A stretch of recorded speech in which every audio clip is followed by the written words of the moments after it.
everyone would look at the movie and look at Waldo Lydecker as the creep. Waldo called him out on it. This isn't what a cop does. I'll take my things. You can take the painting of her. Like, why is he bidding on a painting of this dead girl? What's reading the letters in the diary really going to do for him? And buying her painting, like, how is that professional on any level? I think there's a lot of sexual deviancy in this film. Of course, it has to be underneath the surface because of the time of when it was made.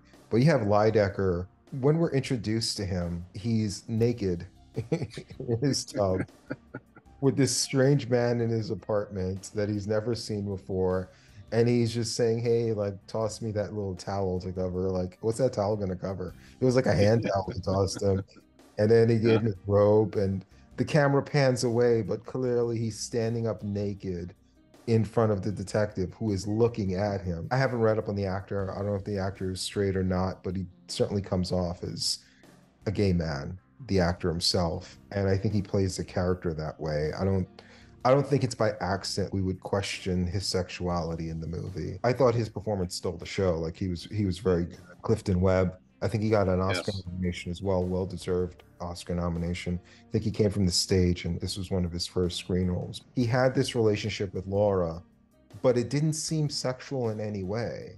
All of the sexual tension came from when other men entered the relationship. So is this like his repressed homosexuality, like letting itself out? Because all he talks about is how ruggedly handsome these men are. Dude, like you got issues, man. Let it out, man. Just like, go to a bathhouse and do your thing.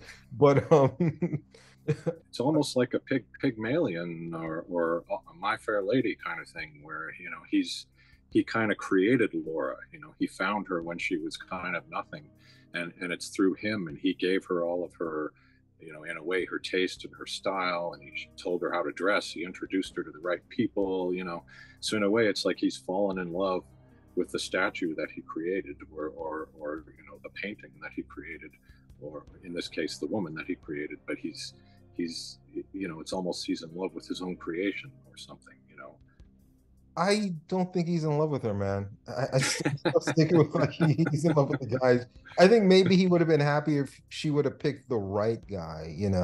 I don't know if the right guy was him, but I think, like you said, he created her like a My Fair Lady type situation.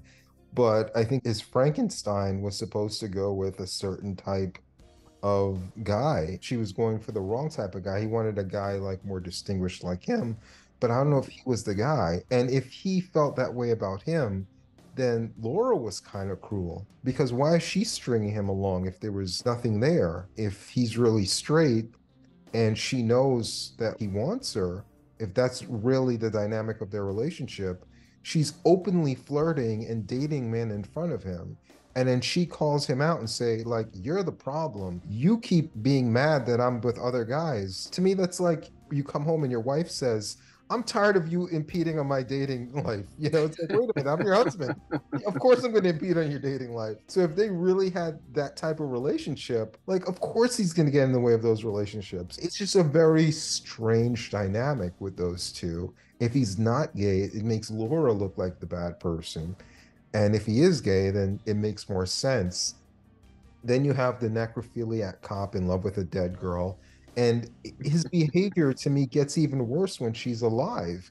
He's bringing her down to the station just to find out if she's going to go back with her ex lover. He's using the phone tap not to find out who did it, but he's just mad because she promised that she wouldn't call her fiance and she called her fiance. He's just so obsessed with her on a creepiest level possible. It just so happens that she says, okay, yeah, I'm in love with this guy.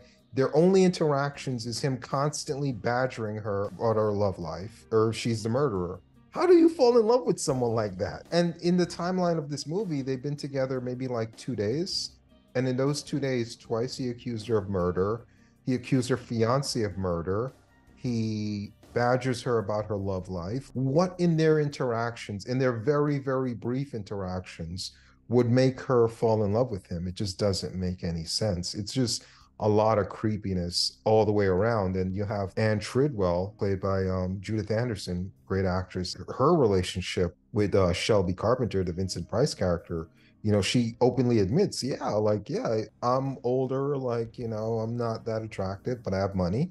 And I accept the fact that he's going to sleep with other women, but he's going to come back to me because I have the money. And I can't have the version of him that I want, but I'll take whatever I can get. And I've known people like that. They know that the person they're with wouldn't be with them if they didn't have something that they wanted. And the thing that they want isn't you, it's something you possess, which is usually money. Sometimes it's other things. Sometimes it's holding their career over their head, like a Weinstein type situation. You have something that that person wants, and you're going to hold it over their head, and you're going to use that to get affection from them, when you can, and you're okay with that compromise type of relationship. And then you have Shelby, of course, the socialite who's just marrying into money, prefers someone attractive, but he's still sleeping around doing his thing. I just think all the way around, all these characters are just like a bunch of sexual deviants. Yeah, and you're right. There are lots of people like that in real life, and I would say that I've also known people who've kind of been in that situation where they are the sort of nerdy best friend of a beautiful woman, a man who's not very cool, not very good looking, but he hangs out with this woman. She really likes him as a friend. She talks to him on the phone all the time, but meanwhile she dates good looking guys who aren't so smart, and she sort of gets her intellectual needs by talking to her friend, but then still wants to go off with these better looking men. So it could be a little bit of that dynamic there with Lydecker, that he is kind of the intellectual, the intelligent person that she likes to talk to, but she's attracted to these good looking, muscular men or whatever they are, the cop, who you're right, they don't know each other very long, and what would she have to go on except maybe his looks, right? That's maybe all she But really he's really knows. that much better looking than Vincent Price, a guy who she's already engaged to? Well, that's a good question. I don't know. Yeah, that's a That's good for a woman question. to answer, but Yeah. uh, but I mean, I don't know. I think the fact that there was never any conversation establishing, hey, Waldo, we're only friends. That was never said. We don't know the dynamic of their relationship, No, which no, we makes it don't. more intriguing. Sometimes Yeah, less is more, and not explaining their relationships fully adds a lot more intrigue to this movie. yeah, absolutely. And I have to say, I love Clifton Webb as Waldo Lydecker. I love that character. I love his performance. And in a way, it's a bit reminiscent of George Sanders in All About Eve, this kind of intellectual character who's kind of a celebrity, right? Waldo was on the And they're radio, and both like journalists too, right? yeah, yeah, they're writers. Which was a They're. lot more of a big deal in those times before Yeah, TV and the internet and things like that. It was journalists had a lot more power. exactly. And these guys are both wielding their power in a way, to kind of get what they want. They're kind of using their position of power, and so there's a certain similarity there between those characters. And what's interesting is that they apparently did a remake of Laura for TV at some point, and George Sanders actually played the Waldo Lydecker character. Hmm. So that's an interesting connection, because I immediately thought of him when this character just reminded me in a way of the character in All About Eve. But mainly just that I love them both. I just enjoy listening to them. They say things that are clever and interesting, and maybe just a little bit offensive at times. Yeah. I think they're great characters. Do we really think that she admires him that much? She admires his prestige because that's Mm-hmm. how they first met. She's like, you could do so much for my career Yeah. if you would just sign off and say you'll Mm-hmm. support this pen for my company. It's established right away. She wants his status to help her career. And then he even says in the montage, that's exactly what he did. She was very forthright. She's like, hey, you're who you are, and you signing off on this pen is going to really help my career. And I'd really want you to do this. And he's like, no. Then he reluctantly says yes. And then in the montage, he's like, yeah, basically, I took her around. I helped her career. Do we really think that? Because that's what he said. I Mm-hmm. mean, that's what he told the detective. oh, she admired me. She thought I was smart and brilliant and clever and funny. The way he's listing off all these things that she says, do we see anything from their interaction that makes us think that she thinks he's all these things? When she's not using him, she's annoyed by him. She's like, oh, why are you torturing me like this? Why are you telling me these things? Why are you doing this? Why? I don't know if she really likes him or admires his brains or his brilliance. I think he admires his brilliance. I think there's a little bit of hubris there where he's just Yes. he's the bee's knees. Well, he actually has a line about that, doesn't he? Where he says something like he's never found another subject worthy of his interest as much as himself, something to that effect. Yeah. Um, but yeah, you're right. I don't know. Like, she definitely starts, you could say she starts from a point of using him in a way, using him to help her career. And you could say he's also using her, as a young, beautiful woman, somebody he can be seen with or whatever. Um, so yeah, at what point do they stop using each other and start being real friends? I don't know. Did they ever? It's a good question. I don't know. I don't know if we saw a genuine moment between them. He's grooming Yeah. her to be the socialite. She's using him to move up the ladder. We see the jealousy where someone else comes in on his territory, and we don't know if it's for a sexual reason that he's jealous, of her. Hmm. You also have Vincent Price. So Vincent Price had an interesting career. He started off kind of like a leading man. There's only so far you're going to get as a leading man because you're the Hmm. star in a movie.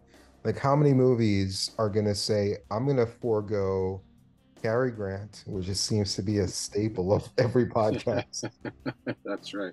Clark Gable and Gary Cooper, and I'm going to forego all these other people, and I'm going to have Vincent Price be the lead actor in a movie I'm going to open to make a bunch of money.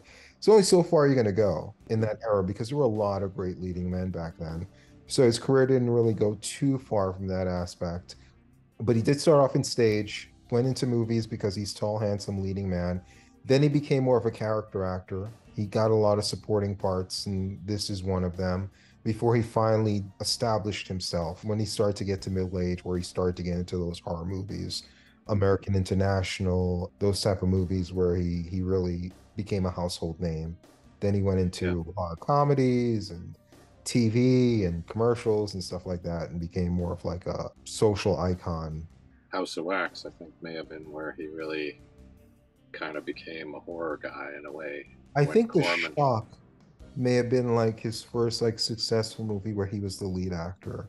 yeah, And House of Wax is what really put him on the map, and then he got into The Fly and other stuff like that. yeah, that's right. Yeah, yeah, Judith Anderson, a good character actor. She was in Rebecca, a lot of great movies. Never really like the lead or anyone in the forefront. She's one of those really good character actors that's in a lot of stuff. I thought she was sneakily good in this movie in her role. Despite limited screen time, she was really effective. That scene where they're in the bathroom with her and Gene Tierney, Laura looks at her and says, "You didn't." And she was like, "No, but I could have." It's like it's kind of like a weird thing because I think she's like her aunt in the movie. It's like a weird yeah, thing to say, like, no, I could have killed you, and I thought about killing you. I didn't do it. It's like, and then she walks away. It's like, what? yes, I thought that was yeah, like one of the like creepiest scenes that like was very understated because Laura didn't even react that much to it. What? Like, you're my aunt? Like, wait a minute. I'd yeah, be like, officer, maybe you should look into this one right here. But yeah, she was good in this movie as well.